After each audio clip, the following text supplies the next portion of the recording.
Hello again. It occurred to me that people are always showing off their pedal boards, and they think, oh, I've got this, I've got that, you know, and I've got this wah-wah pedal that cost 4 million quid because Jimi Hendrix used to play one the same colour and all this bollocks. So I thought to myself, I wonder if anybody in the world would be interested in what an old fart like me, who's been playing for over 50 years, actually has on his pedal board. So just to run you through it. Here, at the front end, we have, and it won't unstick, all this stuff is taped down, the AKG Mini Pro. There it is. This is the guitar end. Focus, you horrible little thing. Come on, let's do it like that. You're gonna, is it heck? There we go. So, bought this second hand. I had to buy a new cable for it because the old cable was a bit weird. That goes on the guitar, obviously, which goes into this. That's how it gets onto the pedal board. I prefer to use the radio. If I don't take my pedal board, I usually hardwire. Out of this receiver, it goes into the good old Behringer TU300 chromatic tuner, which we use to tune chromatics, and very much they like it. This is used both as a tuner, although I prefer to use my snark, although this is just does the job just as well. It's people say, oh, it's a cheap tuner, it won't tune accurately. Rubbish.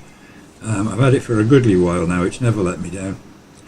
And there you go. Like most Behringer kit, it's very good. I think people abuse it and hope that it break so they can say it broke. And while we're on Behringer, my wah-wah pedal, there it is a Behringer Hellbabe. It's very good, it's infinitely adjustable. You can have your wah in different ranges of the scale, you can have it different tones.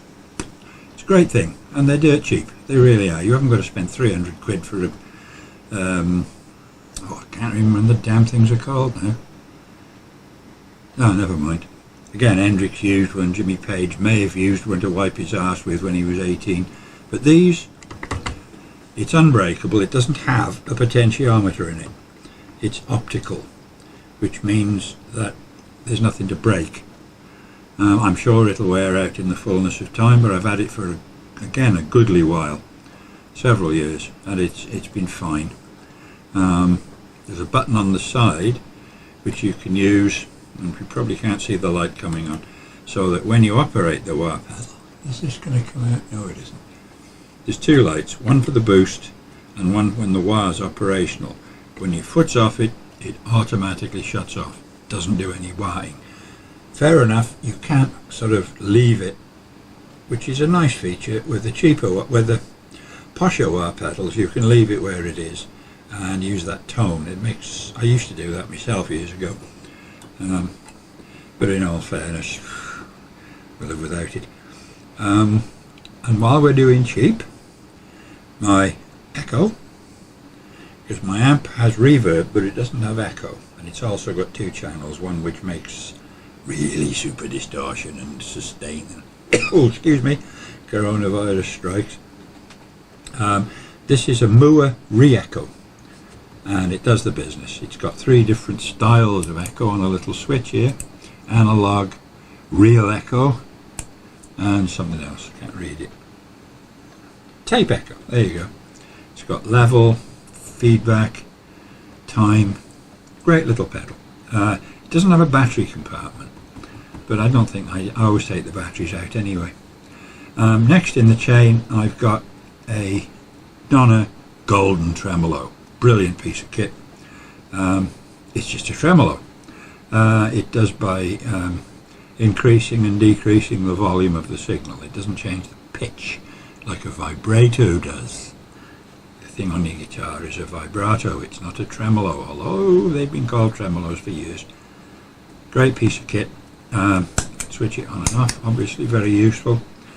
Penultimately, we have the Boss loop station. This is the dearest pedal on my board by far. The radio I bought second, I think 20 quid for it or something like that. The loop station's great. Very rarely used, in all fairness. Like a lot of people, I have trouble using them. My timing is not brilliant, and you've got to smack on with the timing when you use a loop station. I always admire people who can make them work really well. I was going to buy an RC1, and I thought, I'll spring for the extra few quid and buy an RC3. This is a drum machine built into it as well. I've never used it. I've played it, but not used it in anger. Comes out of that and goes into ABY switch. So I sometimes use 2 amps. It's rare, but I actually have 3 amps, so ABY is a bit underkill. You can choose one or the other, or both. There's no hum, there's no earth buggering around with it. It's an Art Accessories cool switch. So there you go. Applied Research and Technology Limited. And of course the cheap and cheerful power unit there, I think it was about 25 quid. It really wasn't a lot of money. Came with more bloody cables than anything. Anyway, that's it. Quick tour of my pedalboard. I always use mains power when I take it out. It saves having to worry about batteries. That little aerial there folds down. I'm not inclined at this moment in time to demo any of it. But I just thought I'd, show you what's used and what isn't used. Just for that reason, really. No other reason at all.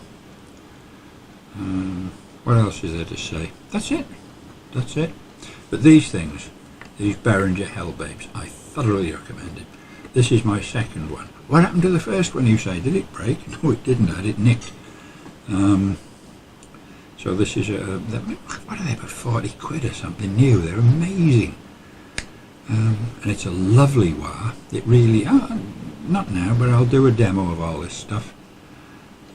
It proves you haven't got to spend thousands and thousands of pounds to get the effect you want. I don't use distortion.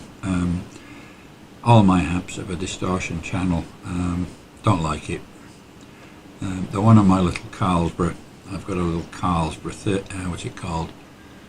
GLX 30, I think. It's got 2 8-inch Celestion speakers in it, and it's a monster, it really is. I mean, you can pick it up with one finger and stuff it in your pocket almost.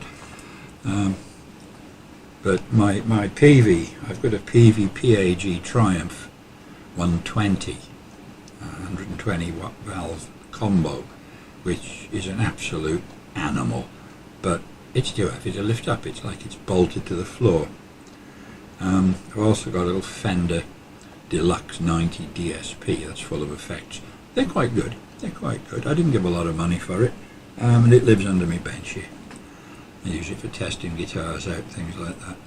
But the PV, I wish I could take the PV to gigs. I'm too blooming old and weak nowadays to lug it around. I must buy myself one of those little things with 2 wheels on it.